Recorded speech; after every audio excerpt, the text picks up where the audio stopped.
બગદાણા બબાલમાં મિત્રો આજે ભાવનગરમાં 1 ફેબ્રુઆરી એટલે કે મિત્રો તમે બધા જાણો છો કે કોળી સમાજના લોકો આજે ભેગા થવાના છે।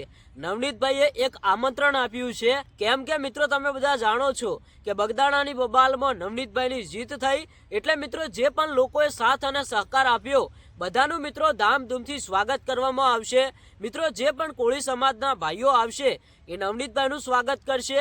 નવનીતભાઈ મિત્રો જે પણ સમાજના લોકો આવશે એમનું સ્વાગત કરશે।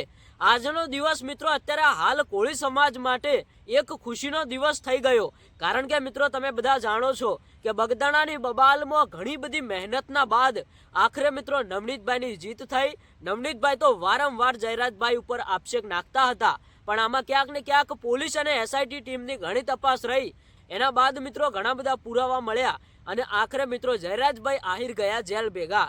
હવે આજે મિત્રો અત્યારે હાલ લાઈવ બિલકુલ સમાચાર જોવા માટે આપણી ચેનલને સબસ્ક્રાઇબ કરીને રાખજો, કારણ કે મિત્રો અત્યારે હાલ એક સૌથી મોટા સમાચાર મળી રહ્યા છે, કારણ કે કોળી સમાજના ભાઈઓ ખૂબ જ મોટી સંખ્યામાં ભેગા થવાના છે।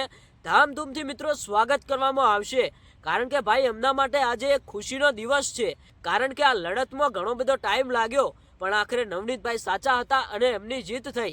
તમે શું કહેશો મિત્રો? અત્યારે હાલ જયરાજભાઈ આહિર જેલની અંદર છે, તો ઘણા બધા લોકો એવું કહે છે કે જયરાજભાઈ આહિર જલ્દીથી જેલમાંથી છૂટી જશે। શું ખરેખર જયરાજભાઈ આહિર જલ્દીથી જેલમાંથી છૂટી જશે કે અત્યારે હાલ તેમને ઘણો ટાઈમ સુધી જેલમાં રહેવું પડશે? અત્યારે હાલ મિત્રો સરકાર અને પોલીસ કાર્યવાહી કરી જ રહી છે, પણ તમારું શું કહેવું છે કોમેન્ટ કરીને જણાવતા જજો।